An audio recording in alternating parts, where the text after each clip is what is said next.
Oh no, y'all. Sun's going down. We're dealing with it on this side now. Okay, Luke chapter 16, Bible study questions. And so we started with the parable of the shrewd manager. And I was just sitting here thinking about how in the Bible study, I was trying to find like a synonym for shrewd. And I said like cunning and crafty. And I was like, but those, I feel like they have a negative, right? Connotation to them and how they're used. And I was like, but shrewd, I feel like it's like that, right? There's something, in the intelligence of the person that it's communicating, to use the word shrewd. But also it just kind of hit me frugal. Frugal, it's not quite frugal. I had said, it wasn't quite discerning. But anyway, so that was all just running through my head of like, okay, like understanding, you know, as we go through these stories and we look up terms and try to understand what is being communicated, just being humble enough, even in the midst of reading words that but it's like to know them even better, right? To help the picture be painted and to know exactly what's being said. What are the character traits of this person, right? That word was used. So what about them is being communicated?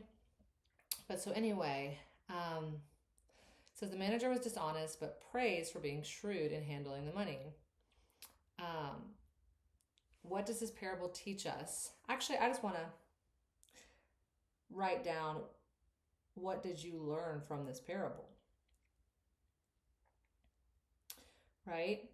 So it says that he was wasting possessions. So he was in a role where he got in trouble. That's what's kind of interesting, is he got in trouble for wasting possessions. But then when he's about to lose his job, right, he's thinking, and it just kind of makes me think of even on the way down, right? Like that you don't forfeit, you don't just abandon ship and kind of,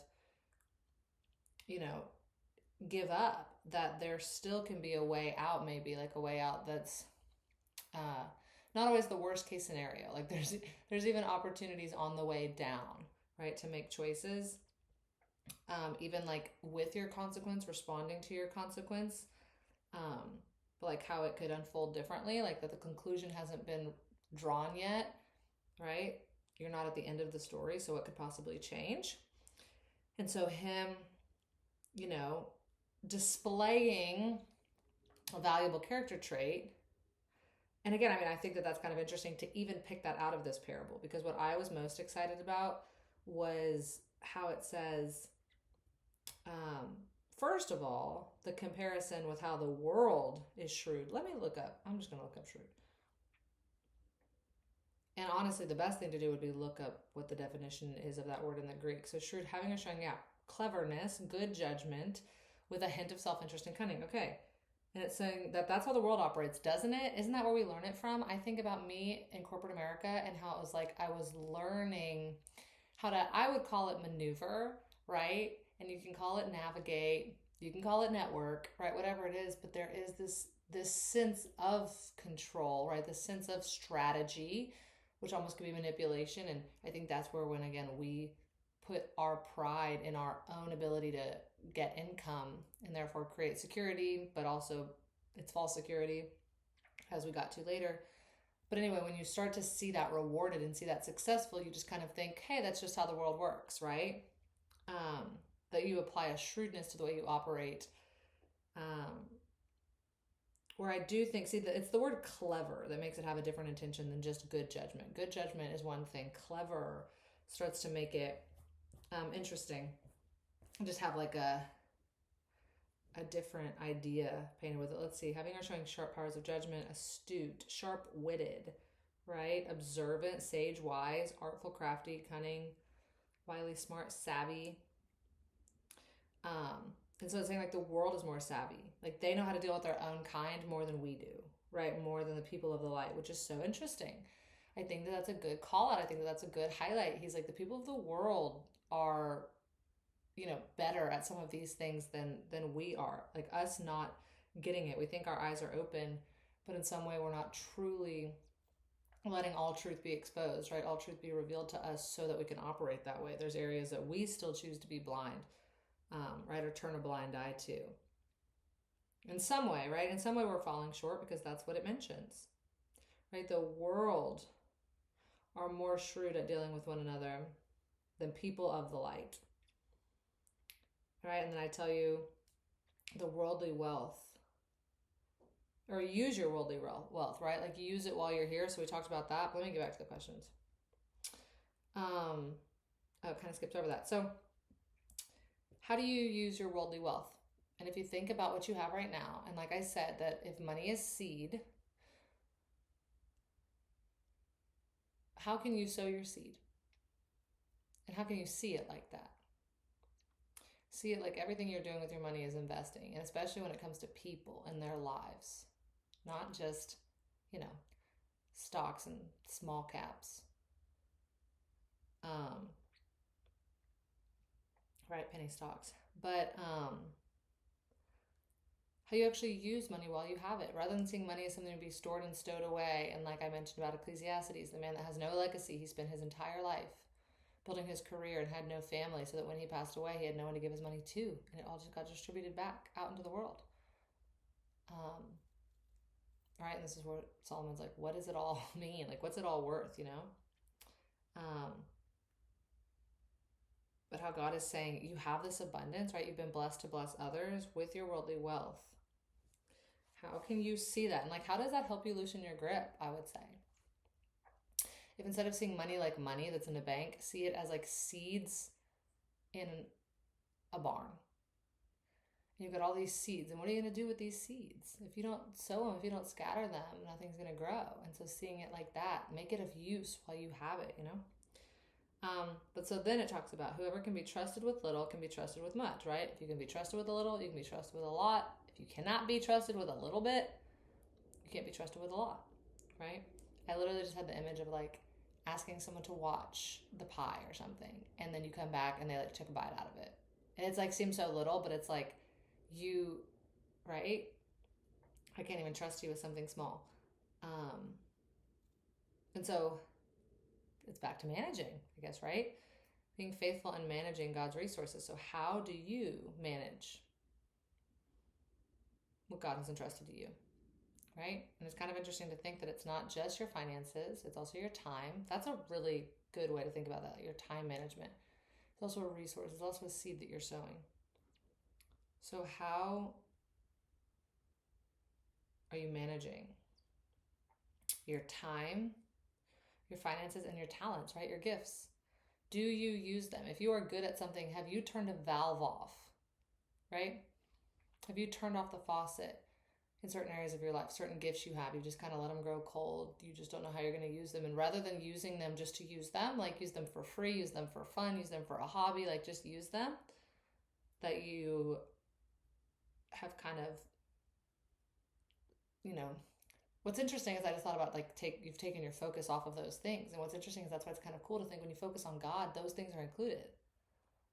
You don't have to focus on your hobby instead of God. When you focus on God, your hobby is included because it's a gift he gave you, right? It's like he's saying, steward the gifts I give you. So when you seek him, you will steward the gifts that he's given you. So it's like those things don't ever have to take your attention or be priority. He actually is going to make them priority. You're not making them priority enough. He's like, when you seek me, then you seek to steward your time, your finances, and your talents. And like, I will help you. I call you to do that. I call you to sow things and invest and open new doors, right? Go knocking. I call you to be efficient and be productive. I call you to, use the things that you have in so many different ways, right? That it's not like it has to be your job, but all these other things inside of you, right? Are you using them? But when you turn to God, he's the one that tells you to use them all, right? So I just think that that's super cool. So just think about yourself. Is there a resource you're not managing well? Are you not managing your time well? Are you not managing your finances well? Are you not managing your talents well? I love that. I just think that I feel inspired by that. To be trusted with those things. And rather than thinking, I want more, right? You want more opportunity. Are you seizing the opportunities he gives you now? Again, rather than thinking of them as small, do not despise small beginnings in Zechariah. Do not despise small beginnings. That everything begins, right? A seed is small before it's a tree. And so just the little that you do have, how do you see that as a lot? How do you see that as abundance? How do you see the gifts that you have as enough and use them? The money that you have as enough and use it. The time that you have as enough and use it. Amen. Okay. And then He talks about how you can't have two masters, right? Just like I said, you can't go in two directions at the same time. You literally can't hit and miss the target. Or like I said, you literally can't be lost and found. Like you can't be accurate and inaccurate. You can't be pure and impure. You can't say, well, only some areas are impure and other areas are pure. You can't compartmentalize like that. It's the whole thing. Right? So you can't serve God and money. And so is there anything in your life that's competing with God? The reason that they use money is because it's like security. It's what are you turning to for security? And even if it's that you turn to your own title, your own, ability to overwork, right? In Psalms, it says, you wake up early and stay up late in vain, right? It's this hustle culture, this I provide, versus realizing God is the provider and we are the manager, right? We manage and steward the resources He's given us. That He's a provider, and we start to think we are. And that's where money makes us have a false sense of security, is we think we earned it. We start to give ourselves credit, right? And then this is why it's hard for the rich, because you start to separate your need from God. You think, I provide for myself, I don't need God to provide for me. And you don't realize all the other things that are out of control in your life. He is still the God of those things, right? You do need God. It's not just money, but that money, for some reason, becomes a clear competition and actually causes us to forget our dependence on Him, because we think if we're not dependent on food, shelter, and clothes that we're not dependent. And it's like, with, what is it, the Maslow's hierarchy of needs? That's the bottom. What are you talking about? That's bare minimum.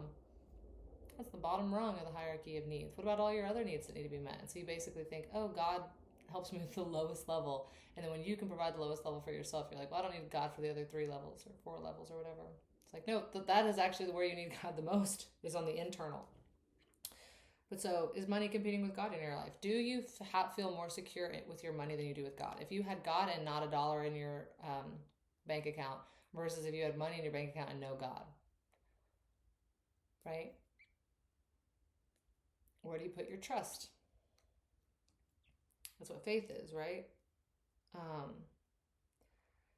And so if you are, and this is a big one, finances is a big one, because it actually pretends, it actually acts like security.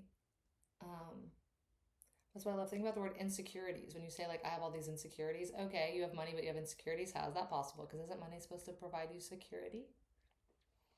Right? Security doesn't just come in one form. But even just your mental refuge, right? Where do you find peace? Where do you go? Where are you safe and sound, right? That's the Lord. So this is why money isn't enough. Money doesn't hit the bar. Money falls short. And so just how can you realign your priorities? How can you believe that money works for you, not you work for money, right? The wealthy will tell you this. Money is a tool. I said money is a seed. You are the master of money. Money is not the master of you. Because again, think, money was created, recently, if you will. But it's like after trade was created, where it was like, I'll trade these goods for those goods, right? And so it was like the provision of the earth, and we were just swapping it, and then we created currency, and now we've developed more, but it's like the provisions, they come from the Lord. And just that, like I said, just all your internal healing, to be safe and sound. Money can't give you that, because you can have all the money in the world and still feel completely chaotic and completely angry and completely lost and broken. Like I was saying, that you have authority over money. So just like you have authority over the resources that money buys, right? It just buys material things. You have the authority over money. It's a physical thing. It represents assets. It's a tool for you to use, but you are the mind. You are the intender, the decision maker, the judge, right? You have autonomy of what you're going to do with those things. And that's why we want to be led by the Spirit and filled with the Spirit, so the fruit of the Spirit's coming out and helping us. Because otherwise we won't bear fruit, we'll fail. But anyway, just the money is the smallest part. Like the money is the outside part. It's the physical part. And so rather than letting money enslave you, just like rather than letting your other physical, right, sensory, hedonistic tendencies enslave you, right? Like your whims and your desire for dopamine hits, which would be reward systems, right? Attention, validation, just whatever you consider some kind of reward. But anyway, same thing. We don't want to be enslaved by that. And so we realize that it's us inside that becomes, every time you have an impulse and a craving and you don't know how to say no to it, that's you being enslaved to it, right? So anyway, whether it's those things or it's money, and how can we get God? And I teach on this because I don't even think it's a how do you get it. You're not going to figure it out. It is a way of being. You have got to truly believe and accept love, and you just operate differently. You know who you are. You become who you are. You're not in this resistance battle. You're not trying to be something you're not. Like I said, you're safe and sound. You're healthy. You're balanced. You're regulated. You're free. It's all of that stuff. And so I feel like that kind of stuff takes life coaching. So if you want to hang out with me, I'd be more than happy to heal with you, walk you through that. Okay. So then the Pharisees, right? It says they sneered at Jesus because they loved money. This is good. How does your attitude toward money reflect your heart? I think about how it says in here that just like water reflects the face, so does the heart reflect the man. It's something like that, like reflect the person. And so our heart is a reflection of us, just because, like I've said, it expresses everything. Out of the abundance of the heart, the mouth speaks, right? Or everything flows out of the abundance of the heart. That's why it's like guard your heart, guard your mind in Christ Jesus, because everything you do flows from it. Like, meaning your psyche, your inner man. Everything is coming from your inner man outward. And so how does your attitude toward money reflect that? Think about it, because we like to justify and we like to think we're okay, but I like this. Your attitude calls you out. Right? It's like even if you say yes, you do the right thing, but with a bad attitude, it's calling you out. That's why he says the Lord loves a cheerful giver. You're not faking it. You're not doing it out of obligation because your heart's still showing its truth. You don't want to do it. Okay, right? So how does your attitude towards money? If you are bitter and you clench your jaw, right? Like when you have to talk about money, or when you hear about tithing, or, offerings, or donating to charity, or whatever that stuff is, or, giving money to someone who needs it, that you just feel like no. Or again, there might be some things where you're like, well, yeah, I'll do all those things. Like I'm fine tithing, I'm fine helping the poor, like all of that, but you still treat your job like it's your sense of security, right? That's like the next layer of it. It's like, it's easy to give disposable income away. But when you start to think of your job as your, tower that you've built or something, and you think it's in your hands to make everything successful. That's just what, I don't know, just when you climb the corporate ladder, the higher you get, the hustle culture, and it's like its own addiction because there's achievement tied to it, right? It feels really good to achieve stuff. But then it's like this weird love of it's like you're playing the game with money, you're dancing with money, you're dating money, like you're enticed by it, you're intoxicated by it for some reason, versus keeping it in its place. Okay, Jesus says what is highly valued by people is detestable by God. And I was talking about value because like doxa, the word glory, which means like the weight, the measure, the immensity, right? The value, the esteem, estimation that we put on something. And so when we value anything, right, more than God, because God is the greatest value. Why? Because it's like, it's not value in the sense of like a diamond. Again, it's like we think of possessions and we think of a dollar amount. It's not even value in the sense of a dollar amount. That's why I love, like, it's kind of the idea of the best things in life are free, right? Or MasterCard with priceless. It's like that kind of thing, like value, like what price could you put on freedom, And so the Lord's like, the things that you value, like the fact that you want to have like a Tiffany necklace, or you want to have like whatever, a designer handbag, it's like you see that as value, and those things are detestable, right? And so are there worldly values that you need to let go of to pursue what God values? And I think it's cool, like you become a cool kid when you start to realize all that stuff is gross. Like when you're still in it and you're still buying it, because like even me, right? It's like if I originally thought like, that's all the stuff that makes me cool, I want to do that, and I was really attached to those things, there's something about just the power of realizing it's more of a boss move to just be over all of those things and not be into it. And then you're not a wannabe, right? You're not a try hard. You don't have to prove anything, right? That's what's the greatest about Jesus is he's like, I don't have to prove anything. He always comes from that level of authority of like, I will prove and I do prove, but I don't prove when you tell me to, right? Like I don't have to prove anything to you kind of thing. He knows who he is, and it's his way of being, and it comes out in everything that he does, right? He's not going to be controlled. And so that stuff almost has control over you. And again, all it does is reveal insecurity because you're seeking your security somewhere. But so are there any worldly values that you need to let go of? Right? Like that when you hear this stuff, you think, oh, that's me. And you almost immediately probably know what it is that you're wasting money on or that you think is significant in the sense of appearance or image that's not. You actually just feel so much better when you let it go.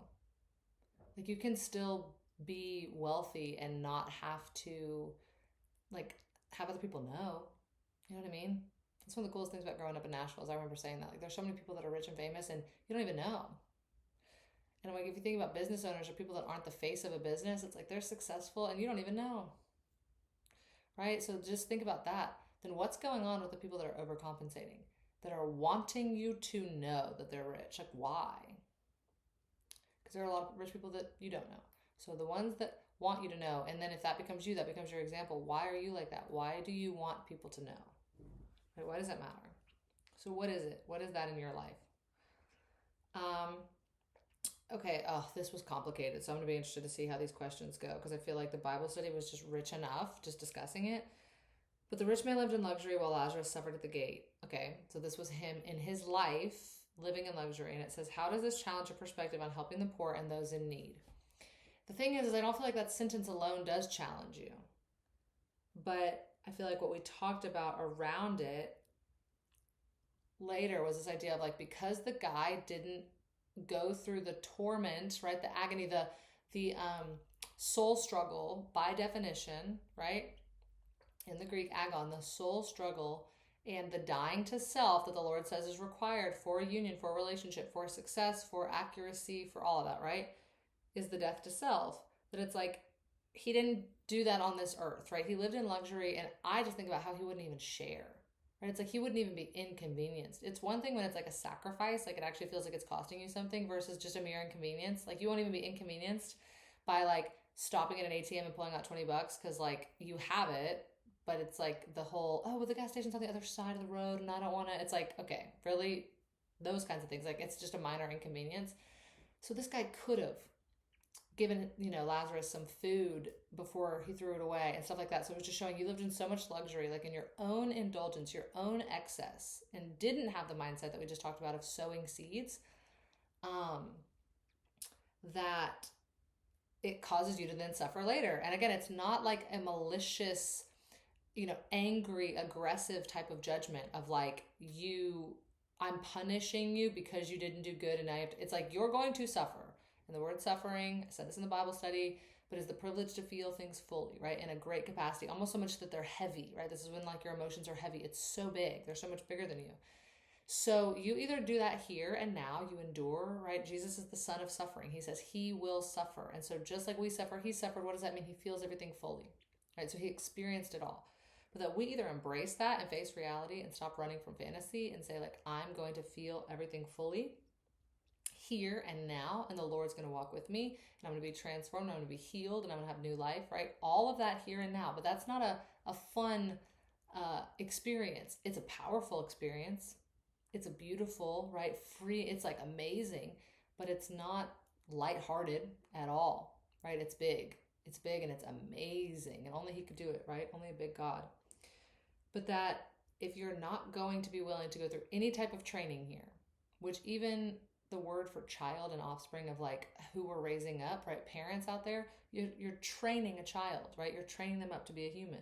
This is all just like what it means, what our life is. So we're in training, and it's like, if you're not willing to train here, then you're going to train there, right? It's like, okay, like you can either like rip the Band-Aid, face your fears, get it done here and now, go through the test, or you'll go through it there. That's why I said like, it's not like, oh, you'll be thrown in the fire, and not like none of us had to go through the fire. This is emergency, by the way.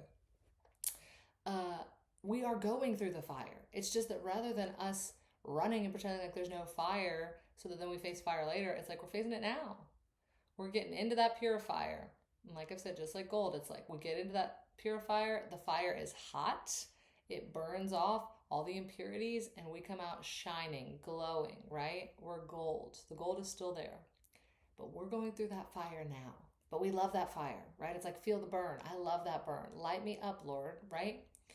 It's like going to the gym, feel the burn. It's like you're getting a little bit stronger every day. It's like you keep showing up and keep being in the fire. And he's basically saying if you've avoided that fire in your heart all your life, then you can't avoid the fire. He's basically saying like you can't avoid it. It's just a matter of when you're going to get it. I think that's powerful. I think that should be just a sermon that everyone just clips and sends, because it's like, I think that was a good way to sum it up. But anyway, so understanding this, right? The suffering, and how because he didn't live it in his real life, he got it later. Lazarus suffered in his real life, so he, was free later. And so just think about that here and now. Endure, right? One step at a time. Don't quit. It's all about perseverance. Be the last man standing. Don't quit. Hold on to your faith. Suffer, meaning bear it, right? It might seem unbearable, but it is bearable with God, with Christ. I can do all things through Christ who gives me strength. He is the endurance. He is the hope that we hold on to. He's bearing through us, right? Bearing fruit. So we've got to carry it through. We've got to go through it.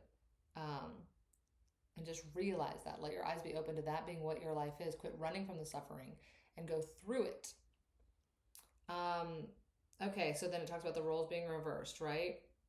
So this is where I think I'm answering it for us, because I think that it's complicated, and I'm hoping that what I'm saying is helpful, because the question is, how does this passage shape your understanding of God's justice, right? And eternity. And I think I just explained it, which I hope was helpful and was simplified, is how it is just.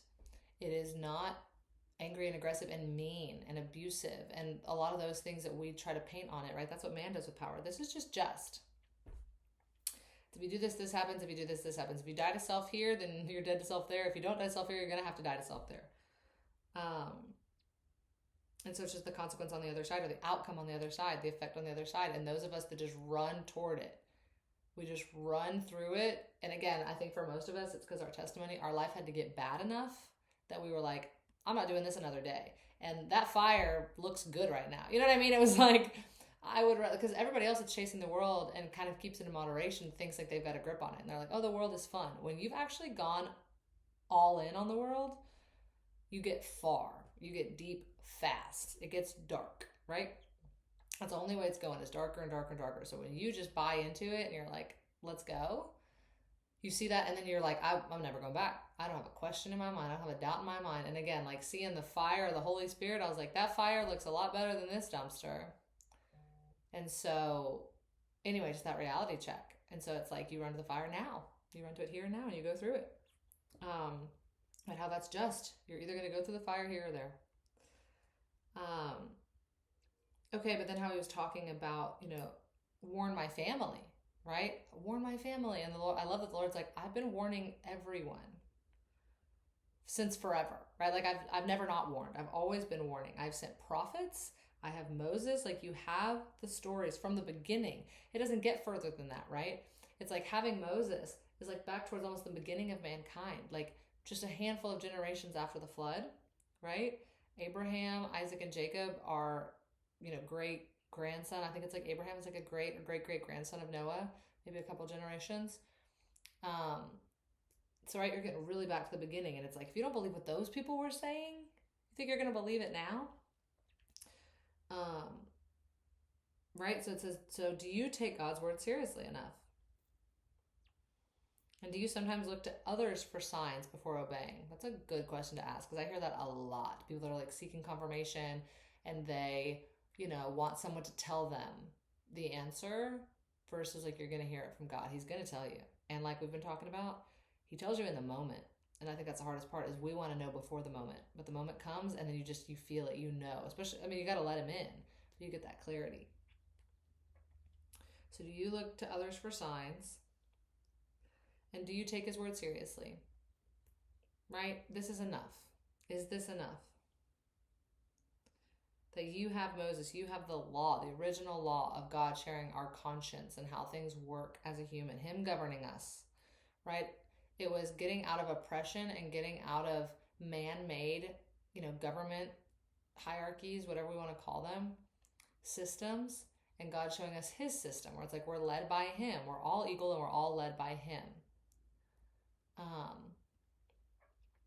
And so anyway, him showing us governance and just showing us that the governance is of ourself. It's self-control by the Spirit, right? It's a fruit of the Spirit, self-control, that it's not us doing it. We need his help to do it, right? We need his help to govern, but that we're not just governing our behaviors, we're actually governing our psyche, right? It's like the mind is governed by the spirit of the flesh. We've got to govern our psyche, which is our beliefs and our emotions and our will, our decision making, and that the Spirit is what's going to govern that. And so again, it's like religion was all these man-made rules. But so, do you take it seriously enough? Is what you've heard, is the Bible enough? Is hearing from Moses, is hearing from the prophets, is hearing from Jesus himself, right? Enough. And then lastly, right, he talks about if this isn't convincing enough, a resurrection won't be either. And I like that because it's like you'd almost think the opposite. Well, this isn't convincing enough, but something big like the resurrection would be convincing. And he's like, actually, no. If this isn't convincing, you won't even believe a resurrection, right? You won't be able to believe a resurrection if you don't believe the other things you're seeing with your own eyes. So, right? How can you deepen your faith, your confidence, right? Your trust in God? I would say by believing what he says. Because it's either true or it's not. So you have to either decide that you believe what he says or you don't. You can't pick and choose things that you believe what he says. You either believe what he says or you don't. And if you believe what he says and the historical artifacts and the manuscripts that we found, that this is documentation that we are reading, it's powerful, it's wise, it's good, it's loving, right? It's just, it's whole, it's complete. But how we rely on God is enough. That this is enough. This is enough, so resurrection is enough too. Because again, I guess I can only imagine. It kind of makes sense. If you don't believe any of this, it's like resurrection wouldn't even make sense either. It all works together, especially Jesus predicting his resurrection, right? It's all of that. And you have to understand the story and how it works together. Why he resurrected, why that was always the plan, why it unfolded, why he handed himself over and was obedient to death, why he took the power back, why he showed love was greater and mercy and forgiveness, right? It's like to understand the cross and to know what he did. That's why I love too, it just hit me where it says like the cross is simple enough, or the gospel is simple, right? We don't need to make it as complicated as we do the gospel simple, because someone can just hear that God came, he died on a cross for our sins, right? Because we are in error, we are not operating in proper order, to show us love and explain to us how we misunderstood, how we were doing things out of order and what the proper order is, but that he would come down to us and pull us out of the dark and bring us into light, right? Pull us out of the pit and bring us toward him. That we are lost and he finds us, right? And then that death was never going to be the end, that he would come and he would go through death out the other side so that we can follow him and we can go through death too. And that was always God's goodness. We were never born to die. It was never that like, oh, this is what's going to happen for sin and that's the end of the story. It was always going to be resurrection. And so that people can hear that, oh my gosh, God came, he overcame death for us. And that is what we believe. That is a hope that we hold on to. But how to believe that then, it's like, is to believe the rest as it unfolds. And so that's why we have an open heart towards the word and what God did for us. But again, realizing this is what you're choosing. This is the offer. You either take it all or you don't take it. You either take the resurrection and know that Jesus died and know that there is hope. And you also take the law of Moses and understand how Jesus fulfilled that law, and that law was actually always love, and it was a code, it was boundaries, it was like our human equation and formula of cause and effect, of consequences. And that there were prophets, that God has always been speaking to us, telling us what's to come, to prepare us, equip us, that he is involved, and he speaks to us in our season of what we need to accomplish, right? It's in due time. Just that there's a relationship, things are unfolding, things are happening. And just to believe it all, right? What do you believe? Because what you believe is what you trust. So how can you deepen your faith? How can you believe God more? Believe everything, right? What I love is that it's less of a head thing. It's still your psyche. Like when we say it's less of a head thing and more of a heart thing, head and heart are both psyche.